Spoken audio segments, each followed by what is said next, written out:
Bună, dragilor, și bine ați venit la o nouă citire. De această dată te invit la o citire generală, în cadrul căreia vreau să văd situația în care te afli, care este provocarea, care este soluția, ce urmează să se întâmple, dar și surpriza în situația în care ești. Citirea este valabilă din momentul în care tu ai intrat pe acest videoclip. Bineînțeles că dacă ai fost atras de titlu, cu siguranță ai aici minim un mesaj pentru sufletul tău. Bun, se pare că a început citirea. Văd aici un nou mod de a reacționa a unei persoane, momentan. Avem împărăteasa, regele de monede, regina de monede. Pare a fi cam un triunghi amoros. Pare a fi o situație ciudată legată de bani, legată de partea materială a lucrurilor. Putem să discutăm și despre niște dovezi practice pe care tu ți le dorești în situația asta. Mai văd o legătură cu zodii de pământ, Taur, Fecioară, Capricorn, dar și cu zodia Balanță. În acest moment văd o femeie aici care are un rol foarte important. Este vorba despre o energie a abundenței, este vorba despre o energie de creștere, de înflorire. În momentul de față avem asul de bâte, 4 de bâte. Da? Este vorba despre o pasiune, despre o atracție în cadrul unei petreceri, în cadrul unui eveniment. De asemenea, văd o speranță mare pe care tu o ai în legătură cu o întâlnire, în legătură cu o zi de naștere, cu o zi de sărbătoare. Mai văd aici un nou început, un nou mod de a acționa. Sau, pentru alții, poate semnifica și o nouă persoană care a apărut în viața ta. Un nou mod prin care te-ai decis să acționezi. Vreau să clarificăm puțin situația. Hai să vedem ce este cu asul de bâte. Tu ai o speranță foarte mare aici, foarte, foarte mare. 5 de bâte, deci este o oarecare agitație. Poate avea legătură cu gelozia, poate avea legătură și cu faptul că cineva a obosit în toată această situație. Pentru că, așa cum am văzut de la început, lucrurile se pare că se mișcă extraordinar de greu. Și este ceva legat de un rege de bâte. Poate discutăm despre o persoană cu marcaj pe foc, leu, berbec, săgetător, sau putem să discutăm despre o persoană care este foarte entuziasmată, energică, cineva care știe foarte bine să te convingă de un anumit lucru. Poate să fie cineva care face afaceri sau o persoană care se află într-o situație ciudată. Văd aici faetonul 6 de cupe, 5 de monede, deci o legătură mai văd cu zodia Rac pentru unii, dar văd aici un drum. Un drum, o schimbare și poate avea legătură și cu un copil. O situație veche care este lăsată deoparte, o situație veche care este abandonată, văd aici, în acest moment. Da? Hai să vedem provocarea. Provocarea ține de împăratul, deci o legătură cu un berbec. Provocarea ține de o persoană cu autoritate, o persoană foarte sigură pe ea. Este o persoană dificilă, cineva care are niște reguli, da? Sau are legătură cu o decizie. Eu văd o persoană oarecum încăpățânată, o persoană care este agitată. Nu știu de ce simt să spun. Și da, e și arcana majoră, diavolul și 7 de bâte. Poate să fie, știu eu, și o conexiune cu un Capricorn, dar în alte cazuri văd că acest om, această energie, poate să reprezinte șeful tău, poate să reprezinte iubitul, tatăl, te poate reprezenta și pe tine. Da? Însă totuși avem împărăteasa și împăratul. Discutăm despre o relație de la egal la egal. Ești foarte sigur pe tine sau persoana asta e ca și cum nu vrea să iasă dintr-o situație toxică. Este dificil să iasă, cu toate că totul este doar în mintea sa. Deci e o persoană care poate încearcă să te manipuleze sau cineva care își urmărește aici interesul. Simt că este o persoană care nu e foarte serioasă. Hai să vedem ce se întâmplă. Avem 3 de monede, 7 de monede. În viitorul apropiat văd că vei aștepta un răspuns. Mai văd și o legătură cu un grup mai mic de oameni. Vei lucra împreună cu niște prieteni sau vei lucra la ceva pentru casa ta. Văd un răspuns pe care îl primești în legătură cu o sumă de bani aici, dar și o așteptare mare privind un triunghi amoros pentru unii dintre voi. Hai să vedem soluția. Soluția este 5 de bâte. Ei, soluția aici vine poate printr-o ceartă, printr-o discuție, prin ceva tensionat. De asemenea, soluția poate să vină printr-o luptă. Printr-o luptă. Hai să vedem. Sau prin a asculta sufletul tău, prin a asculta ceea ce te agită, cumva să vezi ce te agită, ce nu-ți place, ca să nu te mai duci în locul respectiv sau să eviți.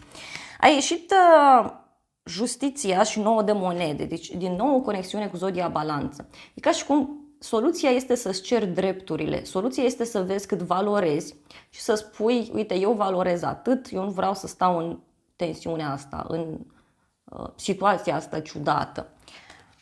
Poate avea legătură cu o încredere mai mare în tine, pe care este nevoie să o ai și să acționezi, nu doar să stai să aștepți. Pentru că eu văd aici așteptare, cineva te pune în așteptare. Hai să vedem în plus.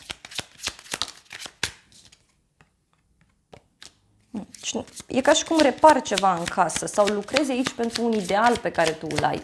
Înveți mai multe despre dragoste, despre familie. Sau lucrezi de acasă. Însă văd oarecare oboseală pe care o simți aici.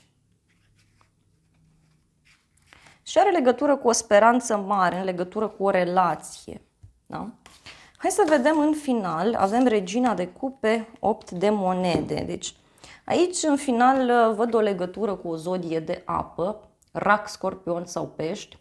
Și de asemenea văd că e ca și cum lucrezi la ceva anume în viitor. Lucrezi cu emoțiile tale, lucrezi cu tine, vrei să vindești ceva, vrei să repari ceva anume. Însă văd și o maturitate emoțională foarte mare la care tu vei ajunge. În cadrul acestei situații, bineînțeles, o femeie foarte apropiată de inima ta, poate să fie o persoană din casă și din familie, care văd aici că va avea un rol important pentru tine. Regina de monede, deci este clar că tu în viitorul puțin mai îndepărtat te vei concentra foarte mult pe stabilitatea ta materială, pe ceea ce tu consideri că meriți. Mai văd o întâlnire între două femei sau ceva ce se lucrează aici. Lucrezi împreună cu o persoană, primești un sfat. Dacă aștepți un răspuns pe muncă, acesta vine.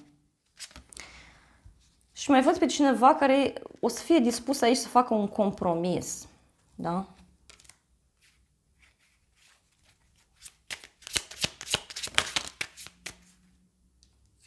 Are legătură cu acest împărat, deci cu această persoană încăpățânată, este o persoană cu autoritate, rigidă, este o figură paternă aici.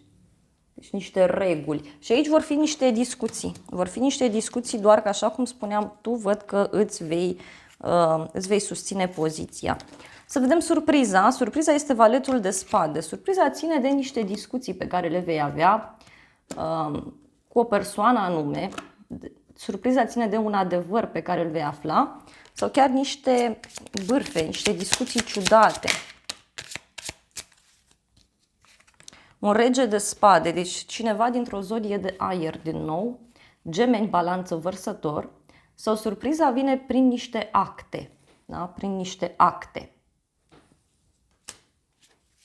Printr-o persoană care pregătește ceva anume, cineva care e puțin viclean, care își urmărește cumva interesul.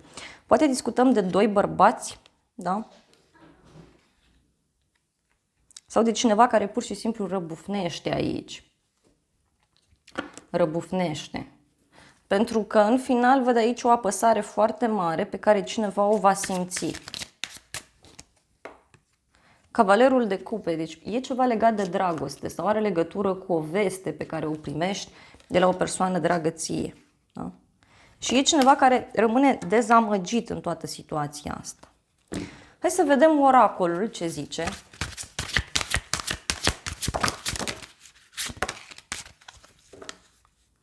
Da, oracolul spune așa, victimă sau consecințe. Deci se pare că cineva aici va suporta niște consecințe. Poate este o situație în care tu ești victimă și vede aici că ți se spune așa, să exprimi ceea ce vrei tu cu adevărat. Deci, poate discutăm despre un moment în care ți se cere multă sinceritate sau vei avea o discuție sinceră cu cineva, pentru că eu văd aici o stare tensionată. Da? Situația aceasta se poate rezolva printr-o discuție mai aprinsă, printr-o discuție ciudată. Dar oracolul spune așa că tu vei reuși să te vindeci sau vei reuși să rezolvi această situație.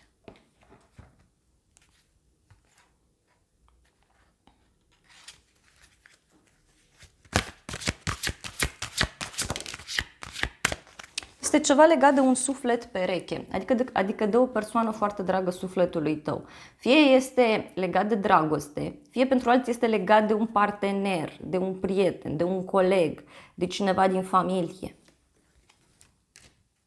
Este un ciclu, da, care se închide și ți se spune așa, să ai curaj, da, să nu te mai sabotezi singur și să închizi un anumit ciclu. Trebuie să-ți înveți lecția și să ieși de acolo, dacă vezi că nu se rezolvă. Ce spune oracolul lunii? Ți se spune să arăți lumii cine ești tu cu adevărat, ce îți place ție cu adevărat. Da? Poate chiar și acestei persoane ți se spune să fii sincer, să-i spui exact ce crezi, ce gândești, ce simți. Și e clar că planurile astea ale tale au nevoie de practică. Da? Ceea ce tu visezi, e nevoie să pui și în practică, e nevoie să vezi o soluție practică. Hai să vedem ce zic îngerii romantici. Uite, s-au întors multe cărți. Îngerii zic așa, în primul rând să-ți lași prietenii să te ajute, să ceri un sfat de la ei, să ceri un ajutor, dar să-l și accepti. Pentru că văd aici o împăcare, deci cineva se întoarce din trecutul tău. Doar că îngerii spun așa, și mesajul este foarte clar pentru cei mai mulți dintre voi.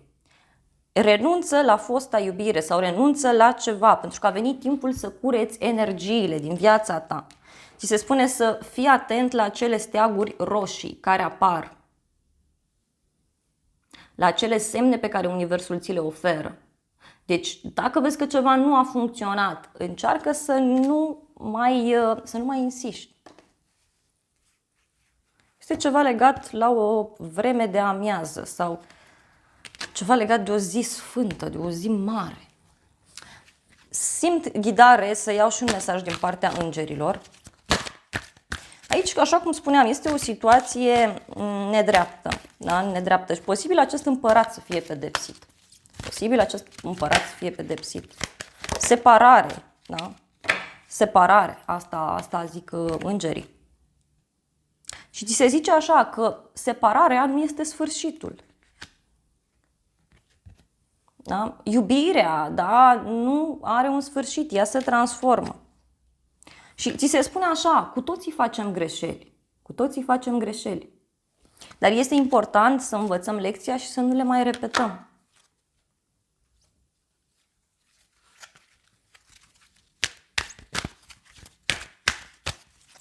Mai vreau un mesaj. Cineva își dorește foarte mult o separare, da? Și se pare că această separare se produce. Fie în cazul tău, fie în cazul unei persoane din jurul tău, da? Și ți se spune așa, să renunți, da? Câteodată este necesar să renunți la ceva ce nu mai este de folos, ceva ce este stricat, ceva ce nu-ți mai aduce împlinire, mulțumire. Și ți se spune așa că în momentul de față totul depinde de tine, de alegerile pe care tu le faci. Dragii mei, acestea au fost previziunile de această dată. Eu îți mulțumesc pentru atenție, te îmbrățișez cu mare drag, îți mulțumesc că ai stat alături de mine până la capăt. De asemenea, te invit să apeși butonul de like, să lași un comentariu, poți să te abonezi canalului, să apeși clopoțelul, funcții gratuite pentru toți și de asemenea te invit cu drag și la o altă filmare dacă vrei să mai vizionezi. Îți reamintesc și de previziunile pe zodii de pe celălalt canal de YouTube. Dacă ești curios, te aștept cu drag acolo. De asemenea, te invit și pe aplicația Tarot by AI, momentan disponibilă doar pe Android. O găsești pe Google Play sau Magazine Play. Dacă ai iPhone, momentan nu o poți vedea, da? Nu o poți descărca. Sperăm să rezolvăm problema în timp. De asemenea, îți reamintesc și de concursul la care poți să participi. Înscrierea este gratuită și vei primi cadou din partea mea acest pachet de tarot. Concursul are loc pe paginile mele oficiale de Instagram, respectiv Facebook, pe paginile oficiale. Este valabil până pe 8 noiembrie 2023 inclusiv. Dacă vezi filmarea după această dată, tot te sfătuiesc să intri, pentru că mereu organizez concursuri de acest gen pentru voi, tocmai în semn de mulțumire pentru că îmi sunteți alături și pentru că mă susțineți. Da, vă îmbrățișez cu drag pe toți și vă doresc să aveți parte de o zi sau de o seară cât mai frumoasă.